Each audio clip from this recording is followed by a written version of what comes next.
அப்பா. தேவனே, இந்த வேலையில் அப்பா எங்களை உங்களுடைய வார்த்தைகளை கொண்டு வந்து சேர்த்ததற்காக கோடி நன்றி அப்பா. நன்றி தேவனே. அப்பா, எங்கோ பாவத்திலும் சாபத்திலும் சேற்றிலும் சகுதியிலும் விழுந்து கிடந்த எங்களை அப்பா நீர் தெரிந்து கொண்டீரப்பா. எங்களை தாயின் கருத்திலே தெரிந்து கொண்டீரப்பா. அதற்காக கோடி நன்றி அப்பா. தேவனே, நீரப்பா எங்களை தெரிந்து கொள்ளாவிட்டால் நான் இன்று எங்கே இருந்திருப்போம் அப்பா, என்று அறியவில்லைப்பா.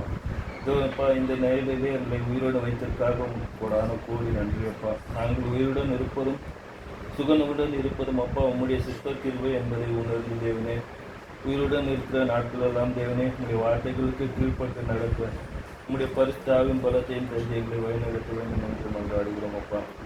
தேவனே, இந்த மண்ணுக்காக அந்த மாணிக்கத்தை இருந்து போயிடாமல் இருக்கும்படியாக தேவனே, உலகத்துக்கு ஒத்த வேஷம் தெரியாமல் தேவனே உங்களுடைய வார்த்தைகளுக்கு கீழ்ப்பட்டு கேட்கிற வார்த்தைகளை தேவனே மனதில் நிறுத்தி அதன் பிரகாரமாக வாழ்ந்து உமக்கு மகிமை சேர்க்கிற பிள்ளைகளாக நாங்கள் வாழ தேவனே நீரே உடைய பரிசுத்தாவின் பலத்தையும் தந்து வழிநடத்த வேண்டும் என்று மன்றாடுகிறோம் அப்பா. இதை பேச போகிற தாசரி தேவனே உங்கள் கரங்களை ஒப்புக் கொடுக்கிறோம் அப்பா. தேவனே, அவரை மறுத்த தேவன் தானே வெளிப்பட வேண்டும் என்று மன்றாடுகிறோம் அப்பா. கூடியிருக்கிற எங்கள் அனைவரும் உடைய பாதப்படிகளை சமர்ப்பித்து துதி தன மகிமை புகழ் எல்லாவற்றையும் உடைய நாமத்திற்கே செலுத்தி நிஜபத்தை எங்கள் ஆண்டவரும் உடைய ஒரே பிறனுக்குமானாக இயேசு கிறிஸ்துவின் வேறு பெற்ற நாமத்தில் வேண்டி கேட்கிறோம். ஜீவனும் கஷ்டம் நல்ல பிதாவே. ஆமென்.